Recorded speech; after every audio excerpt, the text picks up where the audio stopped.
The Denver Broncos didn't just impress during the NFL draft, they also made big moves in undrafted free agency.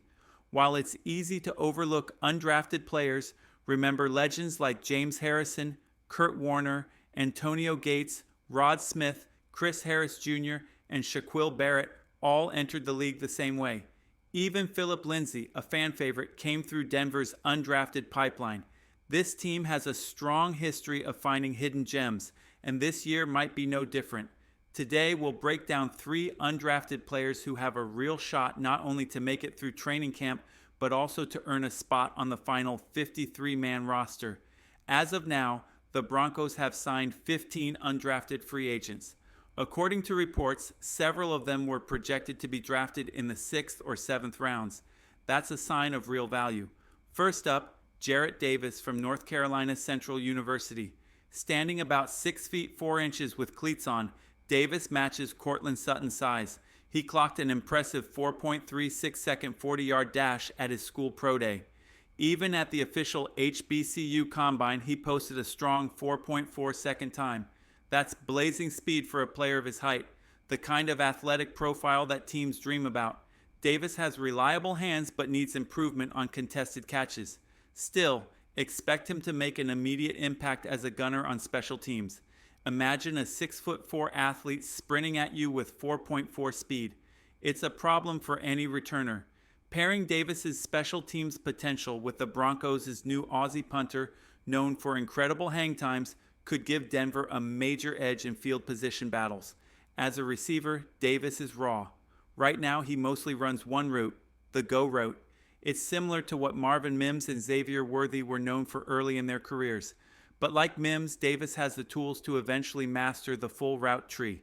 Sean Payton has always valued receivers with size and athleticism, aiming for a group that looks like a basketball team stepping off the bus. With Davis joining Courtland Sutton and Devon Bell, all standing around 6 feet 3 inches to 6 feet 4 inches, the Broncos are clearly building a physically dominant wide receiver core. Davis might be a sleeper signing that pays off big time for Denver. One thing to remember, when Sean Payton wants a player, he doesn't hold back. Last year, he personally called undrafted free agent Lavelle Bailey and convinced him to sign with Denver, the only head coach who made that kind of call. It's clear Payton's aggressive approach in recruiting is still in full force this year. Now, let's talk about a player I'm really excited about, Johnny Walker from the University of Missouri. Walker isn't just an undrafted pickup, he was the captain of his college team, something Sean Payton highly values. In fact, this year's rookie class includes at least 5 former college captains, all handpicked by the Broncos. That speaks volumes about the type of character Payton wants on this roster. Walker was considered one of the most underrated defensive ends in the entire draft class. During his time at Missouri, he played alongside top talent like Darius Robinson, a first-round pick, and still managed to outproduce him in sacks over their college careers. Pretty impressive for a player who wasn't even invited to the NFL Combine. What's even more exciting, watching Walker dominate against top competition. In a matchup against the University of Ohio, he went head-to-head with Kansas City's newest first-round offensive tackle and made him look bad. If an undrafted rookie is already cooking a first-round pick, imagine what Denver's full rotation, guys like Jonah Ellis, Jonathan Cooper, and Nick Bonito can do. Walker brings more than just depth. With his production, leadership, and work ethic, he could easily become much more than a practice squad player. Some believe he's a hidden gem who slipped through the cracks. Seeing clips of Walker blowing past Kansas City's prized rookie tackle is pure gold for Broncos fans. It's a reminder of how satisfying it would be to finally dominate the Chiefs again, especially after some of the frustrating moments last season, like when Bo Nix took big hits with no roughing penalties called, or watching Chiefs linemen seemingly get early starts with no flags. With players like Johnny Walker coming in, Denver is stacking up the kind of talent and toughness that could turn the tide in the AFC West. It's no secret that blocking rules seem a little different when you're playing for the Kansas City Chiefs.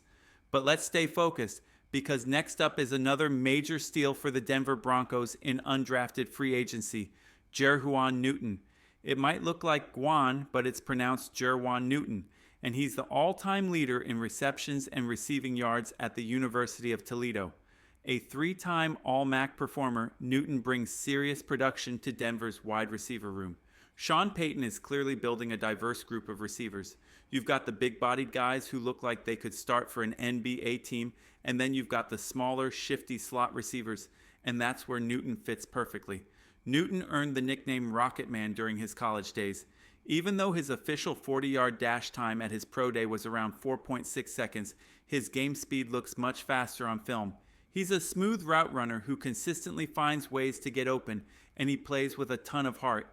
Watching his tape, you can see how he constantly creates separation, finds soft spots in zone coverage, and makes tough catches in traffic.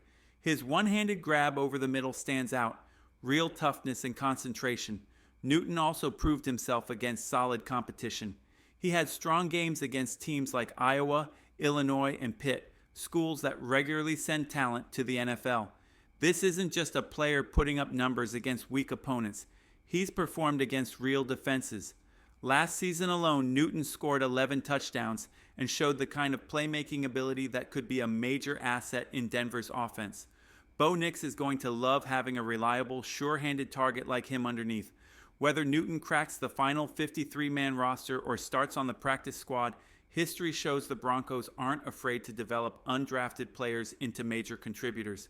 And based on everything we've seen, including the high praise from his Toledo teammates, Newton could become one of the hidden gems of this rookie class.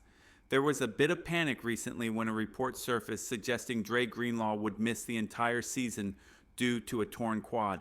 The initial news spread quickly, but it didn't take long for the truth to come out. Denver Broncos beat reporter Parker Gabriel clarified that it's just a slight strain, not a tear, and Greenlaw should be back within weeks, not months. Shortly after, Greenlaw himself posted a video on Instagram showing him sprinting at full speed and looking stronger than ever. His simple message, "I'm good, guys." It's clear San Francisco was feeling the loss and maybe even hoping for some bad news to soften the blow. But the reality is Dre Greenlaw is doing just fine. Meanwhile, your Denver Broncos absolutely crushed the 2024 NFL Draft. Sean Payton made it clear he believes he found the missing pieces to take this team beyond just making the playoffs. With Bo Nix stepping in at quarterback and a roster loaded with fresh talent, the Broncos are aiming higher, not just for a playoff berth, but to win the AFC West. Looking at the upgrades across the board, there's real reason to believe Denver is ready to make a serious run. Confidence is sky high, and Broncos fans should be fired up for what's coming next.